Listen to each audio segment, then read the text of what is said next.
Thank you, Professor Nityanand. You really set the tone in terms of our discussions today. That what we are discussing is leadership in the context of challenging the patriarchal social, political, economic system that is likely to work or not likely to work, and what should be the conditions that would make it work. I would like to first greet all of the distinguished speakers and all of us who have gathered, the so-called audience, um, who are contributing to this knowledge sharing assembly and on the International Women's Day. I think CSD has conducted these sessions earlier also, which I am very pleased to kind of thing. Even when I was not there, then also I had shared a session. So that is it is actually an ongoing effort, but certainly an effort to be noticed in this regard. And thank you, Poornima, Dr. Poornima, to taking all the kind of tasks for organizing it. So in a recent discussion on COVID-19, um, uh, one point that media repeatedly pointed out that under women's leadership of political processes and organizational structures, there were effective policies in relative terms to address the control of virus. When the women were leaders, state leaders, how the virus was controlled. So certainly a kind of attention was drawn that there are some kind of special ways of dealing with it. In India, the Kerala was Shailaja teacher was pointed out repeatedly. So what kind of aspect of the leadership were there, whether the more engaging work was done or something was there that pointed out. Our distinguished panelists, who are eminent in their respective fields of knowledge, would like to address these questions in my mind in their allocated time. How much allocated time we have for each speaker, Poornima? 15 minutes? Yeah, ma'am. 15 to 20 minutes for each speaker. Okay. After which we'll have the discussion. Question. All right. So how have women, one question that comes to my mind is really with the request to speakers in their kind of when they are speaking, how have women and men been enabled through policies and strategies to deal with the basic needs and capability development? Capabilities, both basic capabilities and also the kind of advanced capabilities in the development process when the government says and the other policies also besides the government, social, civil society networks policies also, that how they have paid attention to the basic and advanced capabilities with regard to the women where they are working.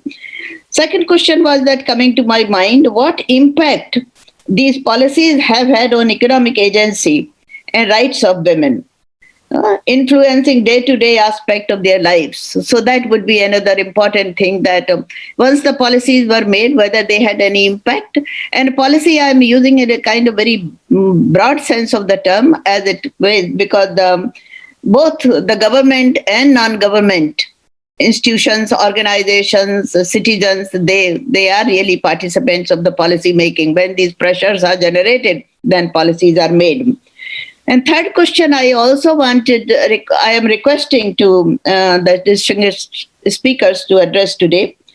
Has there been change in inequalities in this country or region, South Asia region, both social and gender inequalities, and in closing the gap in gendered system related to power and resources?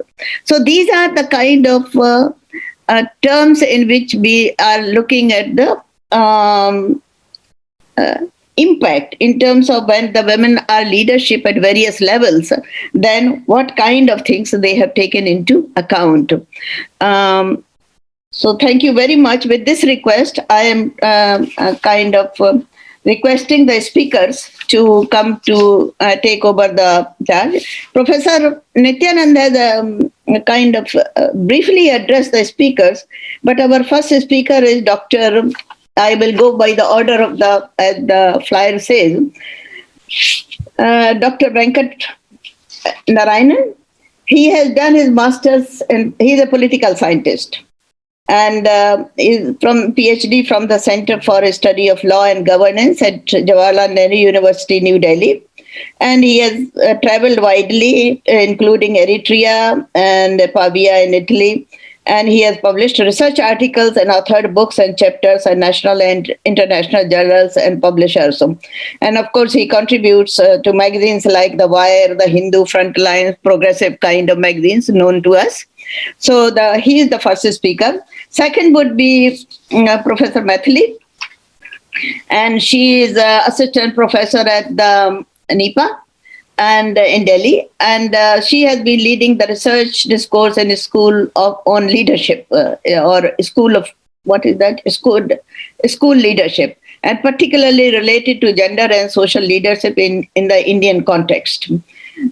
She has also published Women in School Leadership by Sage and other kind of publishers.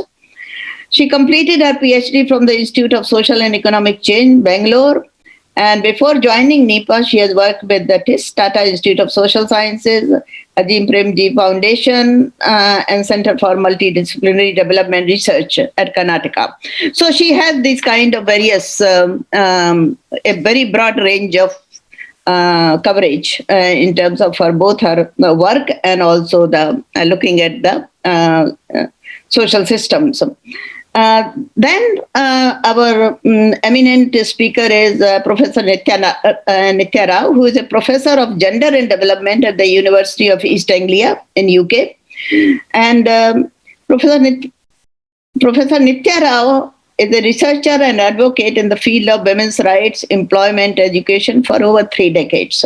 She has vast experience of gender change in land, agrarian relations, migration, livelihood, especially in the context of the climate variability and economic precarity. She has consistently engaged with policy and practice at both the global and local levels, and she is a member of these committees of the United Nations Committee on the Girls' Education Initiative for over a decade, and she currently is a member of the steering group of high-level panel of experts to Global Commission on Food Security.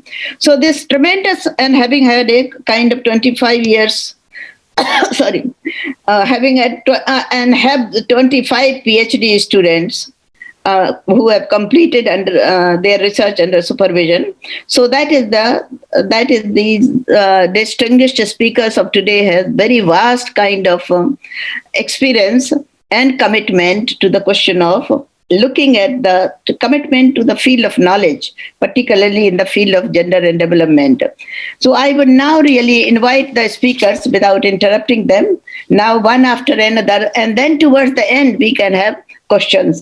I don't think you would need the change of, you would need about stopping you, but please, if you can sum up in about 12 to 15 minutes your session, that would be good, so that one doesn't have to do the unpleasant task of that time is up. But if you need, we can remind you. Poornima, you can do that. Thank you. I think 2 minutes before that they complete, so something is not left. So with this background, can we invite Dr. Venkat Narayana first?